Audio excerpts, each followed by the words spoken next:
W tym ostatnim odcinku mojej podróży do Serbii podsumuję cały wyjazd, opowiem Wam, ile kosztowało paliwo, noclegi i jedzenie, a także podzielę się kilkoma praktycznymi poradami, co warto zobaczyć, na co uważać i jak przygotować się do takiej wyprawy.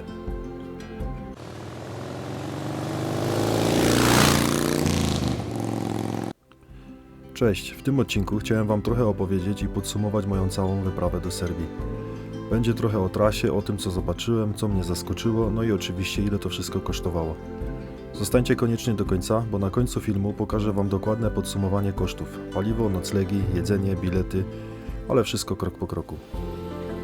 Jak widzieliście na filmie, a jeśli jeszcze nie, to serdecznie zapraszam i odsyłam Was do playlisty, która właśnie wyświetla się u góry ekranu. Znajdziecie tam wszystkie odcinki z tej podróży.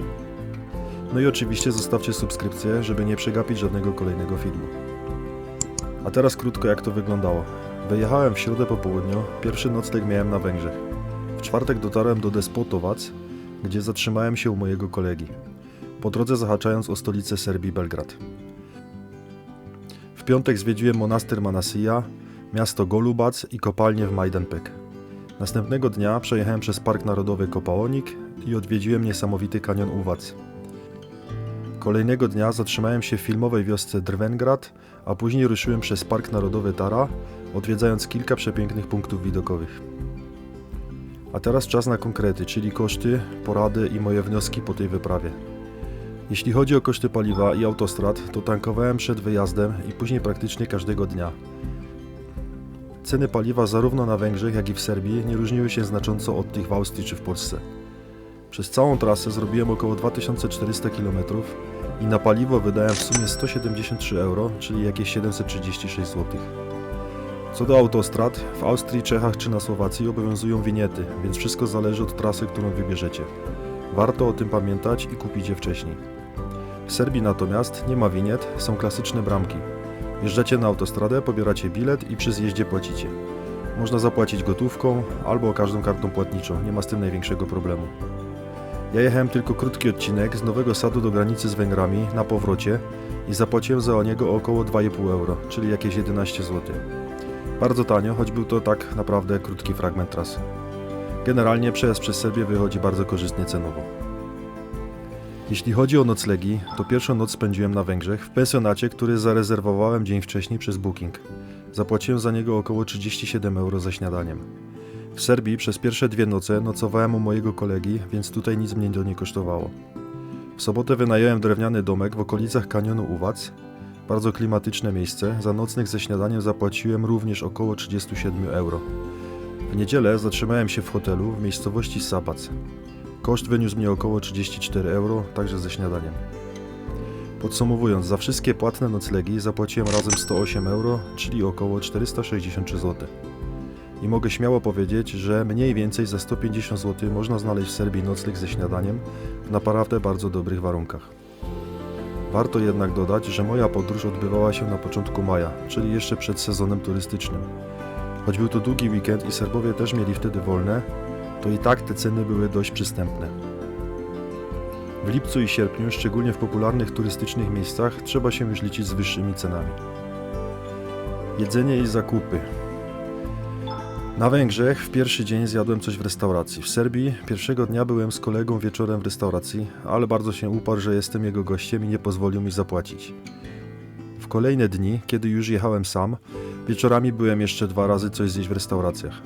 Na przykład w jednej, w mniejszej miejscowości, ale naprawdę świetnie ocenianej, zjadłem obiad z napojem i deserem i zapłaciłem za wszystko około 8,5 euro, czyli jakieś 36 zł.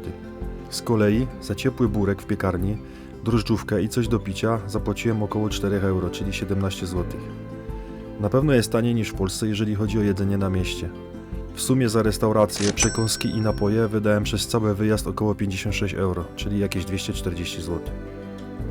Jeśli chodzi o pamiątki i bilety wstępu, to na trasie kupiłem kilka magnesów, zapłaciłem za nie jakieś 5 euro. Za wjazd do Parku Narodowego Tara zapłaciłem 300 dinarów. Tyle samo kosztował wstęp do kanionu Uvac oraz do tej filmowej wioski Drvengrad, czyli po około 2,5 euro za każde miejsce. W sumie więc za wszystkie wjazdy i magnesy wyszło mnie 12,5 euro, czyli jakieś 54 zł. Mam dla Was jeszcze kilka słów i praktycznych porad, które mogą się przydać, jeśli planujecie podobny wyjazd do Serbii. Przede wszystkim czułem się tam naprawdę bardzo bezpiecznie. W ogóle nie miałem żadnych obaw o siebie, motocykl ani o rzeczy. Wręcz przeciwnie, ludzie są niesamowicie mili i pomocni. Często sami podchodzili, pytali, czy wszystko w porządku, czy czegoś nie potrzebuję. Naprawdę super atmosfera. Jeśli chodzi o płatności, praktycznie wszędzie płaciłem kartą. Gotówka przyda się głównie w małych sklepikach czy przy drobnych zakupach, np. pamiątek. Pamiętajcie też, że niektóre górskie odcinki są rzadziej uczęszczane, więc warto zatankować zawczasu, zwłaszcza jeżeli jedziecie mniej oczywistymi trasami. Co do dróg, są całkiem niezłe, ale zdarza się trafić na zamknięte odcinki albo objazdy. Polecam mieć wgrane mapy offline, bo zasięg w górach może być różny. A jeśli chodzi o same miejsce, ja byłem tylko kilka dni, więc udało mi się zobaczyć tylko fragment Serbii, ale jeśli miałbym Wam coś polecić, to na pewno region parku Uvac, Park Narodowy Tara, widokowa trasa 198 i 29 oraz punkty widokowe na rzeki, które pokazywałem Wam w filmie. To są naprawdę piękne miejsca, warto je zobaczyć na żywo. Kiedyś tu wrócę, już na spokojnie i na dłużej. Wam też bardzo polecam ten kierunek. To teraz szybkie podsumowanie całego wyjazdu. Ile mnie to wszystko kosztowało? Paliwo przejechałem około 2400 km i zapłaciłem za benzynę 173 euro 736 zł. Autostrady. W Serbii tylko jeden płatny odcinek kosztował mnie 2,5 euro, czyli około 11 zł. Noclegi. 3 płatne noclegi, jeden na Węgrzech i 2 w Serbii. Wszystkie ze śniadaniem. Koszt łączny 108 euro, czyli jakieś 463 zł. Jak widzicie, już za około 150 zł można znaleźć bardzo dobry nocleg ze śniadaniem.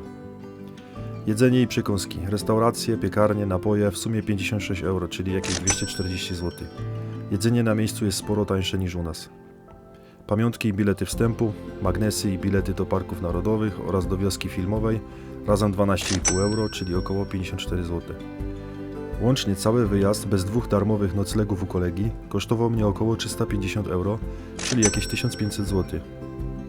Jak na kilka intensywnych dni podróży, naprawdę rozsądnie. Jeśli o czymś zapomniałem albo chcielibyście się dowiedzieć czegoś więcej, piszcie śmiało w komentarzach. Gdy będziecie oglądać ten film, ja najpewniej już będę w drodze na kolejną wyprawę. Więc, żeby niczego nie przegapić, zasubskrybujcie kanał i kliknijcie dzwoneczek, żeby dostawać powiadomienia o nowych filmach. Dzięki wielkie za oglądanie, pozdrawiam serdecznie i do zobaczenia już niedługo.